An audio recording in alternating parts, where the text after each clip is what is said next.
Come, my people, enter your chambers and shut your doors behind you. Hide yourselves for a little while, until the fury has passed by. For behold, the Lord is coming out from his place to punish the inhabitants of the earth for their iniquity, and the earth will disclose the blood shed on it, and will no more cover its slain.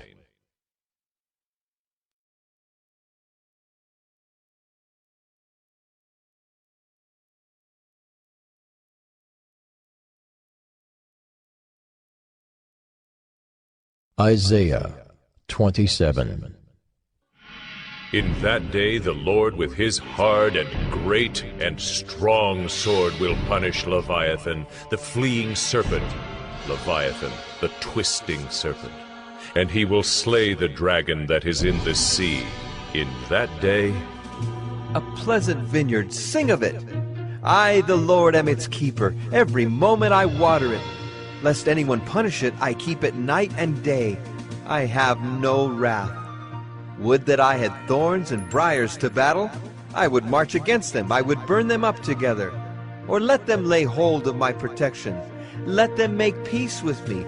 Let them make peace with me.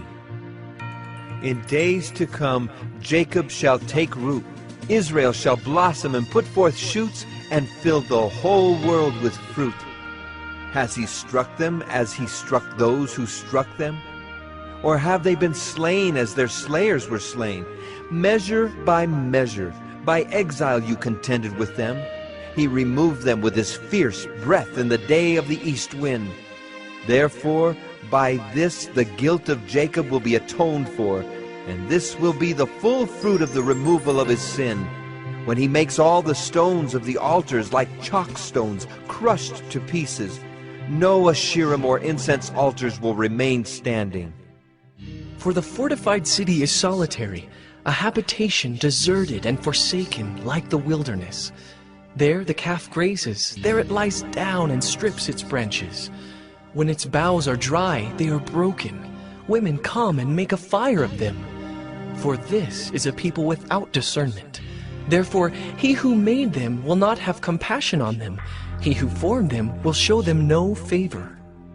In that day, from the river Euphrates to the brook of Egypt, the Lord will thresh out the grain, and you will be gleaned one by one, O people of Israel. And in that day a great trumpet will be blown, and those who were lost in the land of Assyria, and those who were driven out to the land of Egypt will come and worship the Lord on the holy mountain at Jerusalem.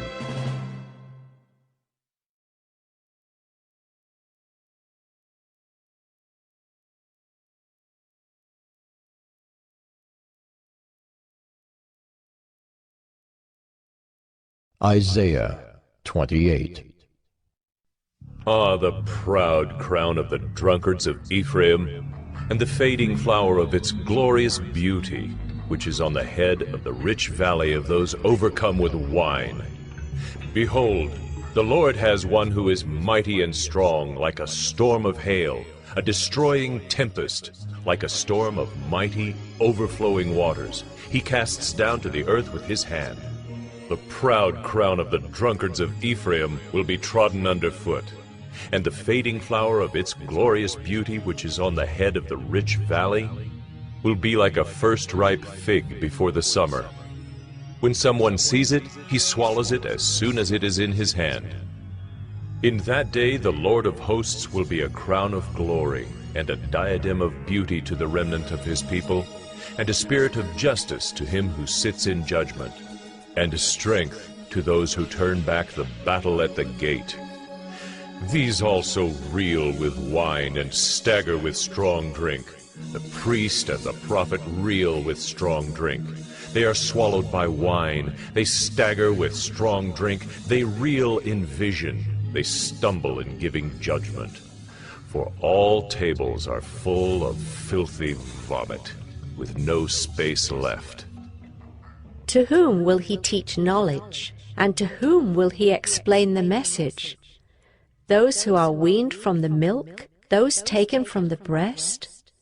For it is precept upon precept, precept upon precept, line upon line, line upon line, here a little, there a little. For by people of strange lips and with a foreign tongue the Lord will speak to this people, to whom he has said, This is rest.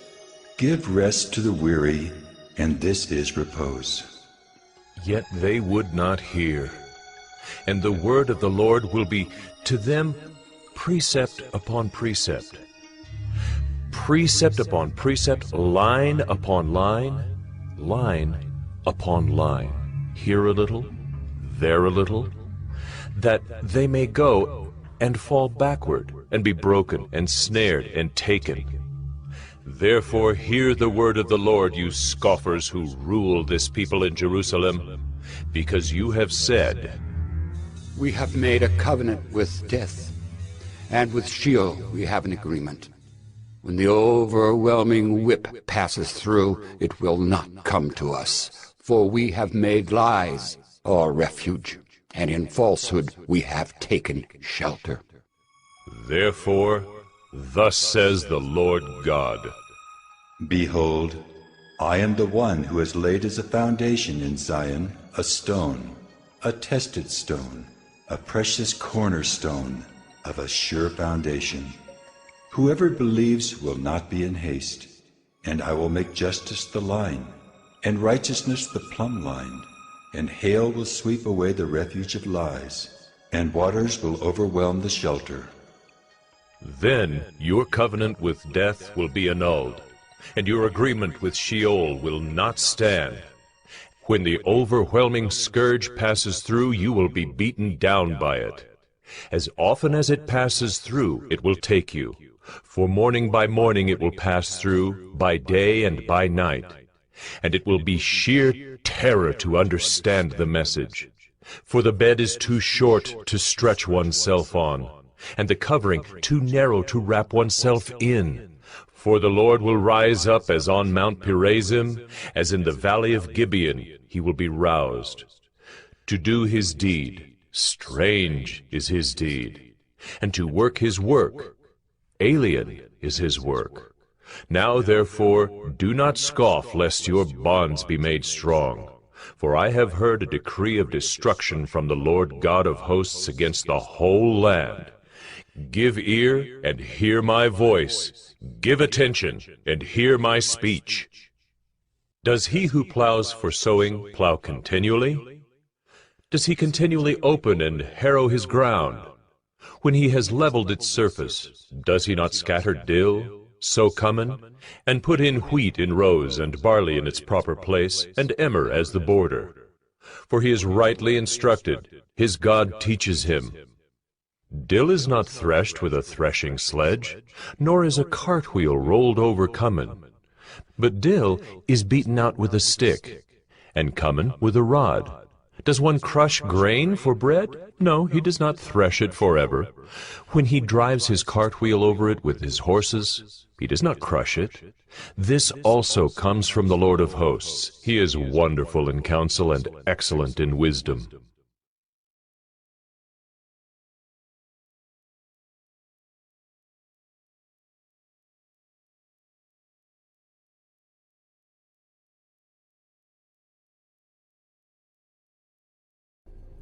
Chapter 23.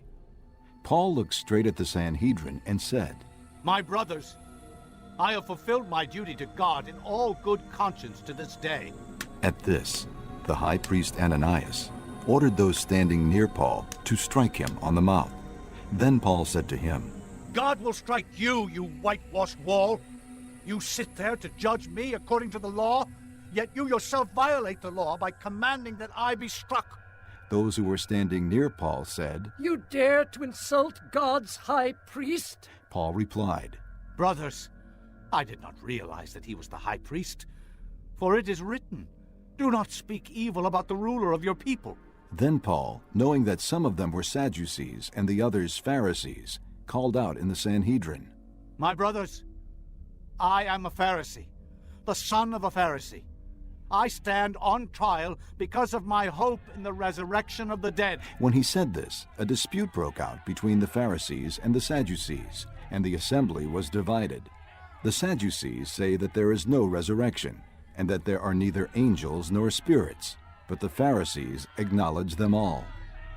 There was a great uproar, and some of the teachers of the law, who were Pharisees, stood up and argued vigorously. "We find nothing wrong with this man," they said. "What if a spirit or an angel has spoken to him?" The dispute became so violent that the commander was afraid Paul would be torn to pieces by them. He ordered the troops to go down and take him away from them by force and bring him into the barracks. The following night, the Lord stood near Paul and said, "Take courage. As you have testified about me in Jerusalem, so you must also testify in Rome." The next morning, the Jews formed a conspiracy and bound themselves with an oath not to eat or drink until they had killed Paul. More than 40 men were involved in this plot. They went to the chief priests and elders and said, "We have taken a solemn oath not to eat anything until we have killed Paul.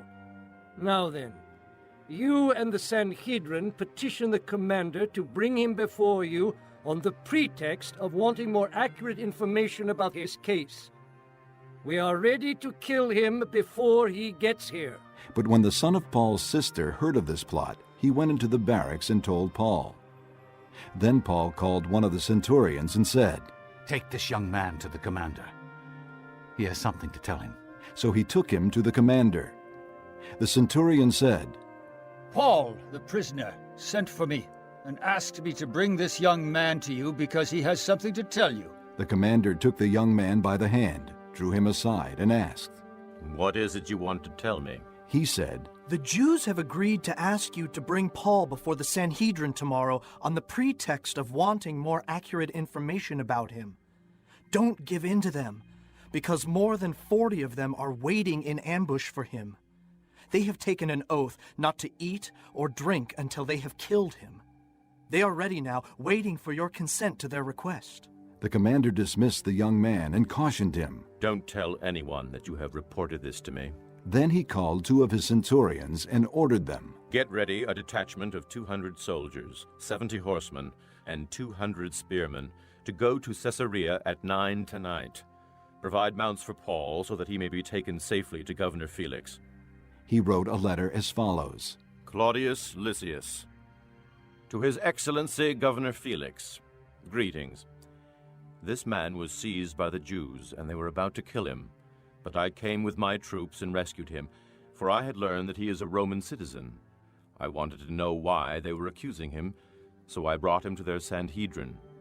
I found that the accusation had to do with questions about their law, but there was no charge against him that deserved death or imprisonment. When I was informed of a plot to be carried out against the man, I sent him to you at once. I also ordered his accusers to present to you their case against him." So the soldiers, carrying out their orders, took Paul with them during the night and brought him as far as Antipatris. The next day they let the cavalry go on with him, while they returned to the barracks. When the cavalry arrived in Caesarea, they delivered the letter to the governor and handed Paul over to him. The governor read the letter and asked what province he was from. Learning that he was from Cilicia, he said, "I will hear your case when your accusers get here." Then he ordered that Paul be kept under guard in Herod's palace.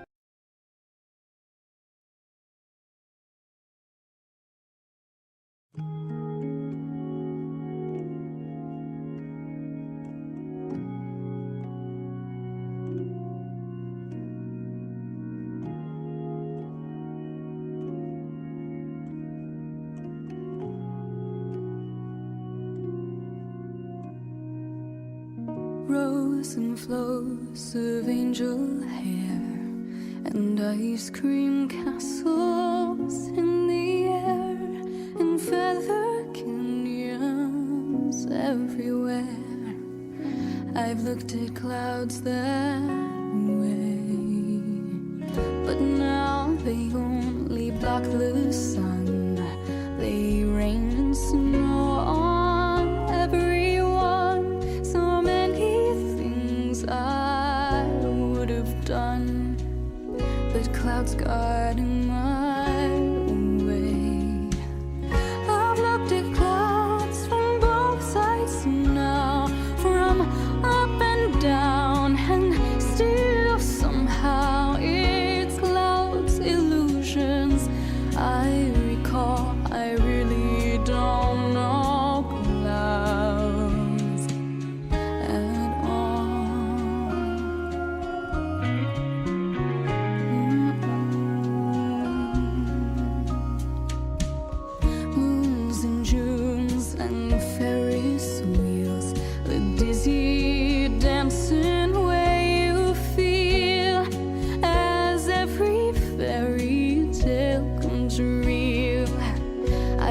at love that way, but now it's just another show. You leave them laughing when you go, and if you care, don't let them know.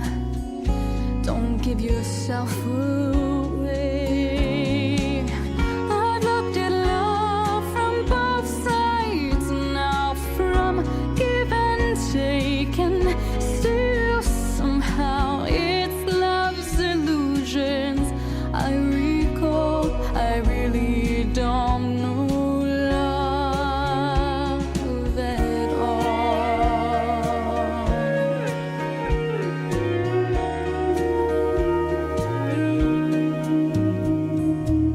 Tears and fears and feeling proud to say I love you right out loud. Dreams and schemes and circus crowds. I looked at life that way, but now old friends are acting strange. They shake their heads